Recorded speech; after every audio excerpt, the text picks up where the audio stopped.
I knew it was over the moment Stephanie didn't make eye contact. That fresh-faced MBA princess, straight off some venture capital ego trip, sat across from me like I was a quarterly expense report that needed trimming. She smelled like overpriced perfume and ambition. The name's Tom Caldwell, by the way. 53 years old, and I just spent 28 years at TechFlow Dynamics writing the very code that made their defense contracts worth a damn. Now I was being realigned right out the door. Her first words weren't hello or thanks for your service, but let's talk about optimization. Optimization. I'd spent 28 years building the encryption systems that kept our military communications secure. And now this kid was optimizing me into unemployment. She flipped open my review folder like it was a takeout menu. Look, Tom, you've done solid work. Really? But you've been here a long time. We need people who are agile, adaptable. She smiled that shark kind of smile that never touches the eyes. If you're not comfortable with our new direction, the door is right there. You know the type. Fresh MBA, no practical experience.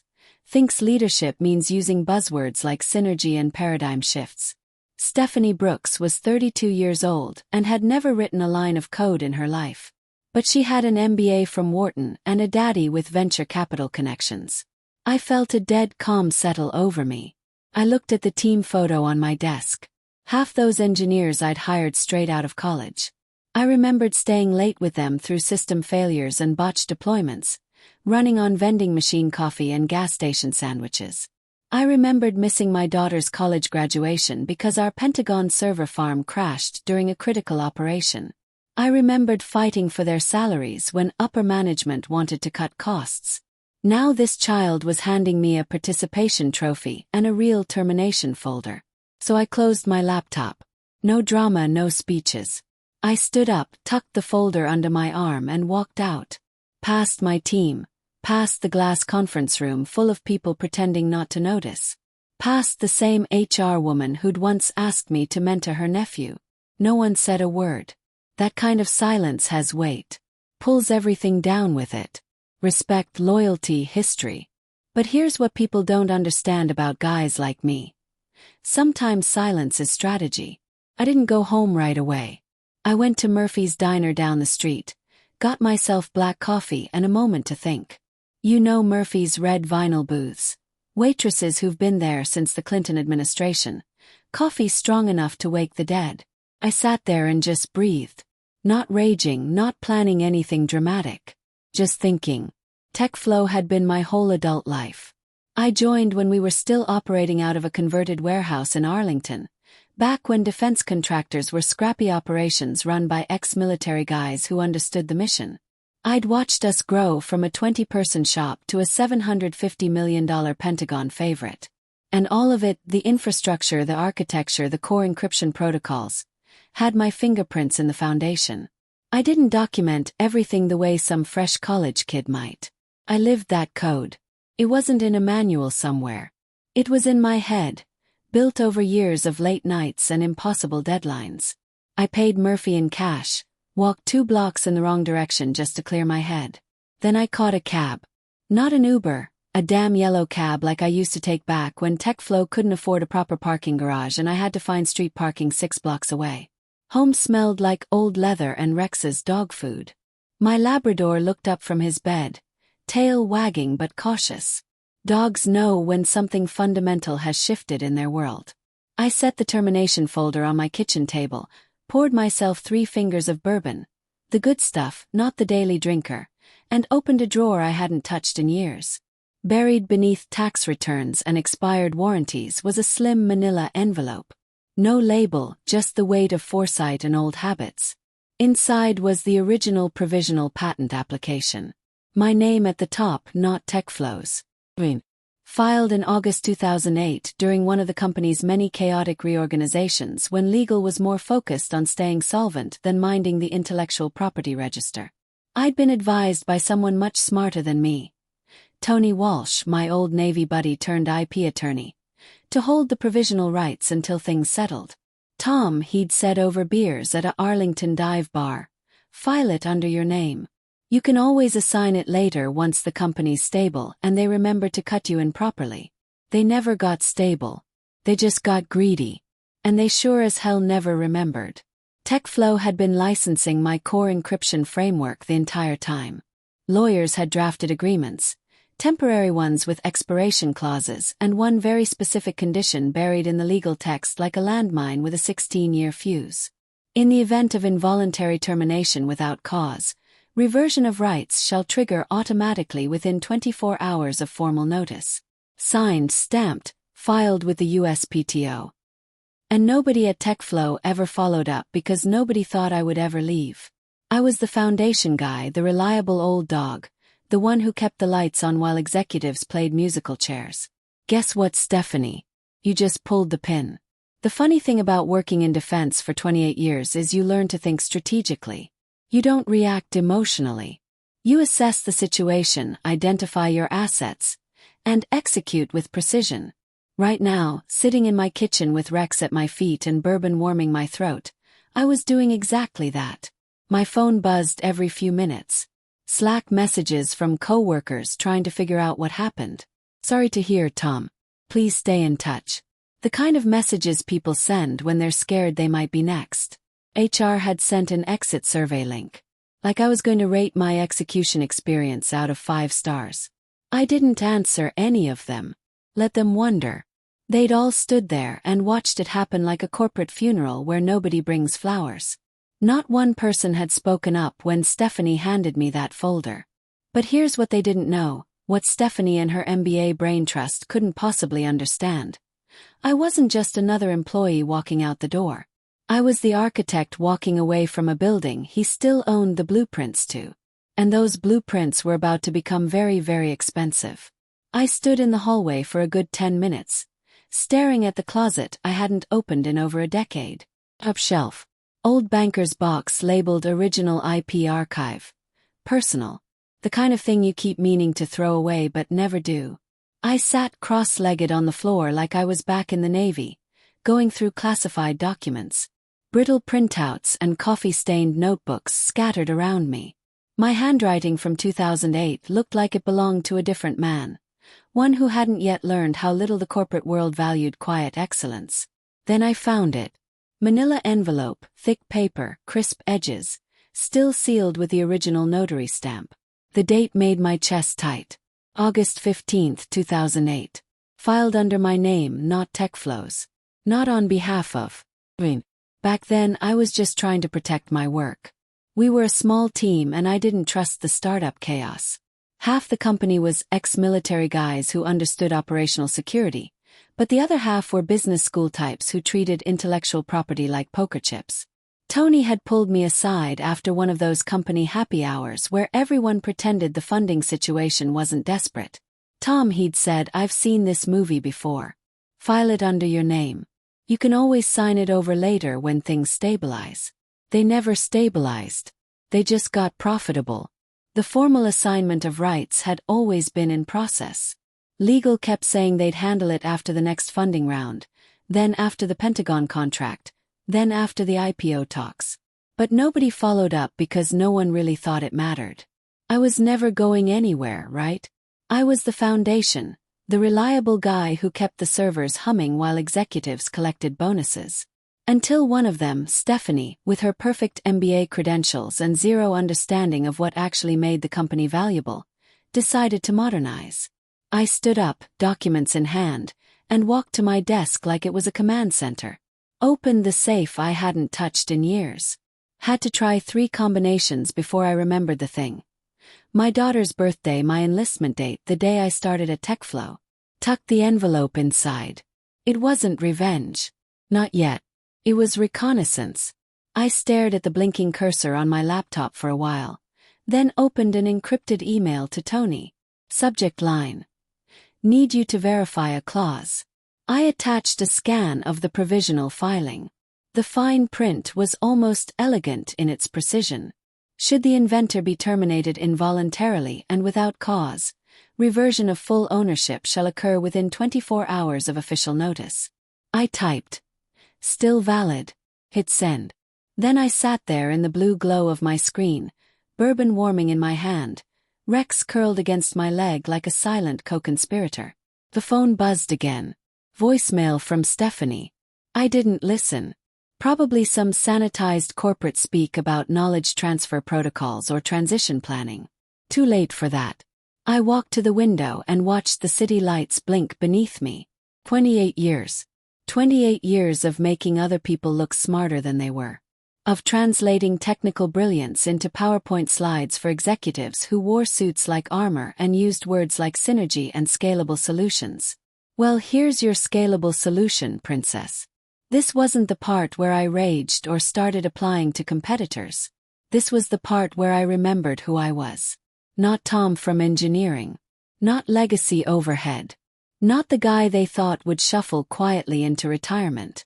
This was the part where strategic thinking kicked in, and they had no idea what was coming. Tony called me back before sunrise, Colorado time. I picked up on the first ring. Does the clause still stand? Yes. He didn't answer right away.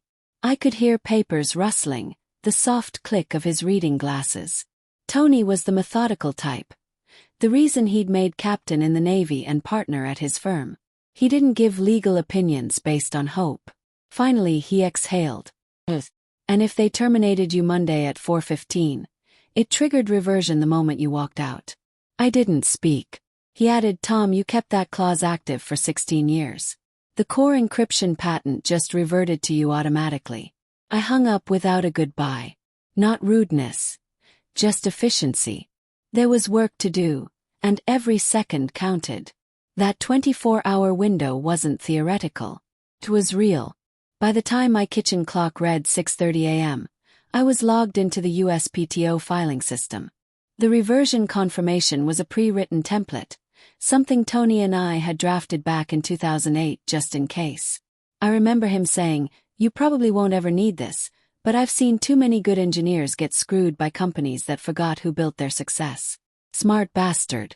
I opened the encrypted folder, double-checked the signature fields, and filled out the formal reversion notification. It wasn't dramatic. No fancy letterhead or cease and desist fanfare. Just a quiet checkbox next to involuntary termination without cause, followed by a digital timestamp and a few upload fields. Click submit. That was it. With that single click, ownership of TechFlow's crown jewel, the encryption algorithm that powered their Pentagon contracts, their licensing deals, their entire investor pitch deck, slid back into my hands like a weapon returning to its rightful owner. I didn't celebrate. Just leaned back in my chair, cradled my coffee, and let the silence settle. Rex jumped onto the table and sniffed at the laptop, unimpressed by my newly acquired multi-million-dollar intellectual property. Dogs have perspective. I checked the USPTO system. The update wouldn't be instant. Usually took a few hours to propagate publicly. But once it did, anyone doing a patent lookup would see a different owner. Not TechFlow Dynamics LLC. Thomas J. Coldwell. There's a particular kind of quiet that comes after you arm a nuclear device and realize you're the only one who knows it's live. That was me, standing in my kitchen barefoot, watching the sun rise, holding a reversion clause like a loaded weapon no one remembered I possessed. Across town, TechFlow's leadership team was probably sipping espresso, prepping for their 10 a.m. strategy meeting where they'd throw around words like optimization and agile transformation. Meanwhile, the legal foundation holding up their empire had just vanished. I wasn't going to call them. Wasn't going to warn them. That was the old me, loyal, predictable, forgiving. The Tom who gave them 28 years and assumed they'd do right by him in return. That version was done. By 7:45 a.m. my inbox pinged. Confirmation receipt from the USPTO. It was official. Patent hashtag 8/472. 639 was back where it belonged. And unless TechFlow had filed completely new encryption architecture in the last 24 hours, which they hadn't, every line of code in their next-gen system was now trespassing on my legal property. I opened my laptop again and began drafting something far more interesting than a resume. Licensing terms. I wasn't just going to reclaim what was mine. I was going to make them pay for thinking I was disposable. Not loudly, not in court, not on social media. Just with contracts, numbers, royalties, leverage. Because revenge in the digital age doesn't wear war paint. It wears a watermark. Stephanie was in rare form that morning. At least that's what I heard. Word travels fast when you've spent 28 years embedded in a place, especially when half the staff still thinks of you as the guy who kept their systems running while executives collected bonuses. Apparently, she kicked off the product strategy meeting like she was hosting a game show. Arms wide, teeth gleaming, dripping confidence like a used car salesman with a quota to hit. She was talking agile pivots and Q4 dominance. Said the next-gen update would revolutionize secure communications. Every feature, every enhancement ran off the same encryption core I'd written during the financial crisis, before TechFlow even had proper server farms. And not one person in that room had thought to check the USPTO filings that morning. I could picture them clustered around the digital whiteboard, dragging blocks labeled core engine and security module like kids playing with dynamite.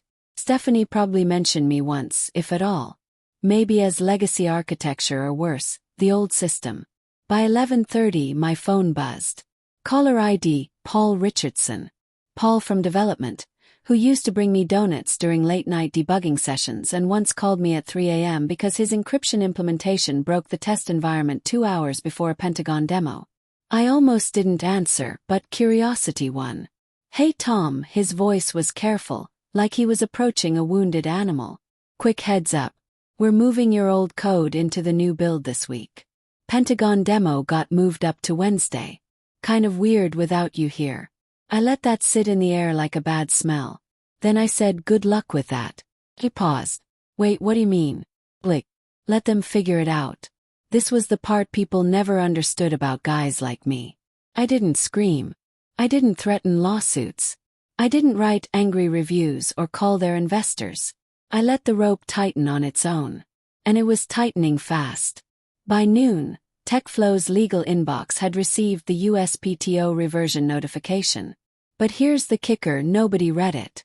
Because in companies like TechFlow, the legal team only checks what the executives tell them to check. And the executives were too busy high-fiving each other to realize the floor was about to drop out. Stephanie strutted through the halls like she'd conquered Rome, not realizing Rome had already filed a 30-page IP enforcement memo and was sipping bourbon by the fireplace.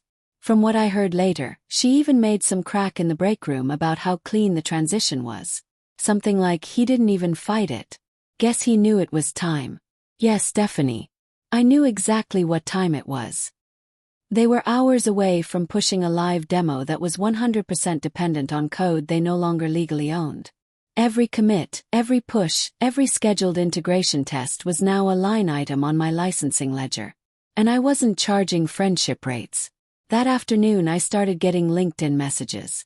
Little pings from engineers and analysts pretending to check in, but all dancing around the same question. What happened? One even said, "Stephanie's saying you resigned." Course she was. Stephanie's the type to gaslight a house fire. I didn't reply to any of them. Not yet. Let them feel that itch in the back of their brains, that creeping sensation that something was off. That wasn't imagination. That was the algorithm screaming through every line of code. "I don't belong to you." Later that evening I logged into the USPTO public access system again. There it was. Patent #8. 472, 639. Status updated. Owner, Thomas J. Coldwell. Date of reversion. Time-stamped to the minute of my termination. No red flags, no warnings. Just a single name change that no one at TechFlow had bothered to notice yet. But the clock was ticking, and the slow burn had begun. Started with a kid. One of those overambitious summer interns TechFlow scoops up from expensive universities and feeds into the legal department like fish food. His name was probably Austin or Preston. Doesn't matter. He was tasked with monitoring USPTO activity for competitor filings. Standard procedure. Just click around, look for anything suspicious, flag if necessary. A box to check until he typed in TechFlow's own patent numbers and saw my name staring back at him. I can only imagine the moment. Mouth probably went dry. Highlighter froze mid-stroke. Maybe he thought he'd clicked the wrong link. Maybe he refreshed the page 5 times, hoping a browser glitch would magically undo a corporate aneurysm. But the truth just sat there blinking on his screen. Inventor and owner. Thomas J. Caldwell. Effective date: 24 hours post involuntary termination. He flagged it. Emailed it to his supervisor with a subject line like possible issue. Corporate speak for I don't want to die for this. Legal read it, paused, probably reread it 10 times, then dug through their dusty agreement folder and found the clause. The one they'd filed and promptly forgotten. The one I'd slipped in like a silent tripwire 16 years ago. It was airtight. TechFlow's $750 million defense contracts were now legally squatting on property they didn't own. And they'd already sent invitations for the Pentagon demo. Stephanie, of course, handled it with all the finesse of a reality TV star caught in a scandal. I'm told she laughed when legal brought it to her. It's probably a clerical error, she said. Clerical error. Like the USPTO just accidentally handed over the company's most valuable IP to the guy she fired 48 hours ago. Then she doubled down. Told legal to keep it quiet until after the demo. Said they'd iron it out post-launch and accused the legal team of chasing phantom problems. Phantoms. I'll be sure to carve that on her career's tombstone. Meanwhile, the development team kept working like everything was fine. They had no idea they were running daily builds, scheduling final QA, printing glossy materials with buzzwords like proprietary technology and patent-protected architecture. All of which now technically belonged to me. They were building a house on land they didn't own. Every hour that passed tightened the noose, because once you demo something publicly, once you claim it as your own under IP law, that's infringement. And infringement with knowledge, that's willful, which means triple damages. But Stephanie didn't care. She was too busy updating her LinkedIn with phrases like driving technological innovation and transforming legacy systems. Legal quietly began drafting a worst-case risk memo. I know this because one of the junior attorneys forwarded it to a friend who forwarded it to me. The subject line: patent reversion, urgent. The memo was 4 pages long, but the last line said everything. Recommendation: postpone demo until IP ownership clarified. It was marked confidential, senior management only. Translation: don't let the board see this yet. Because that's what Stephanie feared most. Not the law, not the consequences. The board. She hadn't told them I was gone. Not officially. She'd buried my departure under a line item in the org chart update and phrased it like workforce optimization. She told them the next-gen system was ready, that everything was on schedule, that TechFlow was cruising toward a major Pentagon contract renewal. So the board still didn't know. And the demo was tomorrow. Tick-tick. The call came at 6:35 a.m., just as I was letting Rex out for his morning routine. I knew that number by heart, though I hadn't seen it flash on my screen in nearly 8 years. General William Stone, retired. The founder. The ghost in TechFlow's machine. He'd stepped back a decade ago, retreating to some ranch in Montana with bad cell service and better whiskey. But Bill wasn't like the VCs or boardroom suits who came after. He didn't care about buzzwords or quarterly projections. He understood the guts of the thing, knew the difference between flash and substance. Which made it all the more insulting that he'd let people like Stephanie slither into the soul of what we'd built. I let it ring twice before picking up. His voice still carried that command authority. Aged bourbon and disappointment wrapped in static. Bill, I said, pouring coffee. Long time. I just got an alert from USPTO. Patent 8,472,639. It lists you as the owner. I said nothing. Just waited. Is this some mistake? Well, another beat. That can't be. You assigned that to TechFlow. No, Bill, I said calmly. I didn't. We never filed the final transfer. Remember. I was told it would be formalized after the Series B funding. Legal got reshuffled, then reshuffled again. Never got done. He went quiet. I could hear him breathing slower now. Processing. Tom, this is our core encryption system. You know. Finally he asked it. Why now? I let the question settle between us like dust in a server room. Then I said, because your people terminated me without cause. Because the clause we wrote 16 years ago just kicked in. He groaned low like an animal hit center mass. That was never supposed to be permanent. I trusted people would honor the deal. Silence. They didn't, I said. Blick. He hung up. I didn't expect an apology. I didn't want one. I just wanted him to understand. 25 minutes later, he was seen storming into TechFlow HQ. I got the play-by-play from 3 different people within the hour. One said he came through the front doors like a hurricane in cowboy boots. No appointment, no entourage. Just the founder, face red, hair wild, waving a printed copy of the patent listing like it was a death certificate. He didn't go to Stephanie's office first. He went to legal. Mark. Bill wasn't the type to scream, but his presence was loud enough. The intern who first spotted the reversion said Bill stood in front of the general counsel's desk and asked one question. Did we ever formalize the IP transfer for Caldwell's encryption core? And when the answer came back, stammered, incomplete, laced with half-assed excuses. He closed his eyes and muttered something unprintable. Then he did go to Stephanie's office. And that, I'm told, was not quiet. Demo day landed like a meteor. TechFlow's downtown conference center had been polished to perfection.